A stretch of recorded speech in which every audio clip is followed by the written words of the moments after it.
Good morning student. आज जो आपका टॉपिक है वो है सोशल स्ट्रक्चर। सोशल स्ट्रक्चर जिसे हिंदी में हम कहते हैं सामाजिक संरचना। देखिए, सामाजिक संरचना की बात सबसे पहले हर्बर्ट स्पेंसर एक सोशियोलॉजिस्ट थे।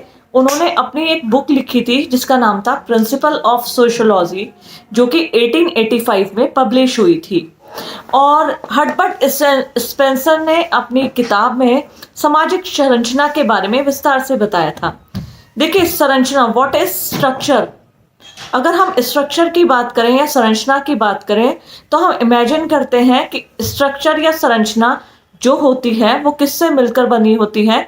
जैसे हम अपने बॉडी स्ट्रक्चर की बात करते हैं, हमारे बॉडी स्ट्रक्चर जो हमारा शरीर होता है वो किससे बना है। देखिए, हाथ, पैर और हमारी भारी संरचना, आंख, कान और इसके अंदर के जो अंगों से मिलकर शरीर बनता है। इसी प्रकार यदि मैं कहने लगूं ये जो कमरा है, कमरे की what is structure of this room, तो जो इस कमरे की संरचना है वो मात्र ईंट पत्थर का ढेर लगाने से नहीं बनी है। कहीं ना कहीं उनको सिस्टमैटिक एक के ऊपर एक रखने से बनी है। स्ट्रक्चर ऑफ दिस रूम जो है वो कैसे बना है, सिस्टमैटिक। इसी प्रकार आज जब हम सोशल स्ट्रक्चर की बात कर रहे हैं, सामाजिक संरचना की बात कर रहे हैं, तो सामाजिक संरचना हमारे समाज की विभिन्न इकाइयों के निश्चित और क्रमबद्ध रूप को कहते हैं। मतलब जो हमारे समाज के, सोसाइटी के विभिन्न इकाइयां हैं। इकाइयां कौन कौन सी हैं? जैसे हमारा सोसाइटी कैसे बनी है, समाज कैसे बना है। परिवार, विवाह, नातेदारी, धार्मिक संस्थाएं, राजनीतिक संस्थाएं, आर्थिक संस्थाएं, इनके निश्चित और क्रमबद्ध रूप से हमारे समाज की संरचना बनी है। इस पार्सन्स एक समाजशास्त्री थे। उन्होंने बताया था कि जो हमारी सामाजिक संरचना है वो परस्पर संबंधित संस्थाओं, एजेंसियों, सामाजिक प्रतिमानों और उनकी कार्यों की विशिष्ट क्रमबद्धता को कहते हैं। मतलब अगर मैं आपको इसे डिफाइन करूं तो वास्तव में हमारे समाज में जैसे धार्मिक संस्थाएं हैं।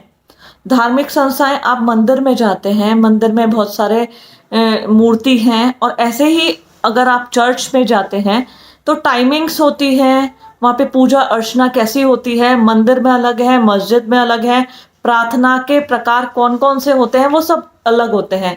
तो ये क्या होते हैं, हमारी समाज की संरचना में अगर हम पार्सस के डेफिनेशन को डिफाइन करें, परस्पर संबंधित संस्थाओं, एजेंसियों और सामाजिक प्रतिमानों, इनके कार्यों की क्रमबद्धता को कहते हैं कि किस प्रकार इनके कार्य होते हैं और वो कहीं ना कहीं हमारे समाज को सुचारू रूप से चलाते हैं और चलाने में अपना योगदान देते हैं। इसी प्रकार सामाजिक संरचना के बारे में रेडक्लिफ ब्राउन ने कहा था, सामाजिक संरचना के जो अंग हैं, जो पार्ट है, वो स्वयं मनुष्य है। मतलब हम ही लोग हैं। हम ही लोगों से कहीं ना कहीं, हम लोगों के कार्यों से हमारे समाज की संरचना का निर्माण हुआ है। मैंने जैसा कि आपको बताया था, जैसे हमारे शरीर की संरचना होती है वो कैसे बनी है, इसके विभिन्न अंगों से। जैसे शरीर के विभिन्न अंग होते हैं, इसी प्रकार हमारे समाज के अंग स्वयं हम लोग मनुष्य हैं। और हम मनुष्य के द्वारा ही हमारे क्रियाकलाप और हम जितने भी, देखिए, धार्मिक संस्थाएं क्या मनुष्य के बिना चल पाएंगी?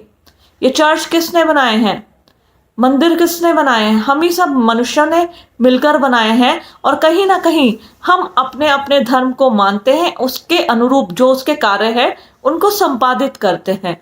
इससे हमारा समाज सुचारू रूप से चलता है। अब इसी में आता है कि सामाजिक संरचना की विशेषताएं, special characteristics of social structure. तो सबसे पहले अगर हम बात करें कि सामाजिक संरचना अमूर्त होती है, एब्स्ट्रैक्ट होती है।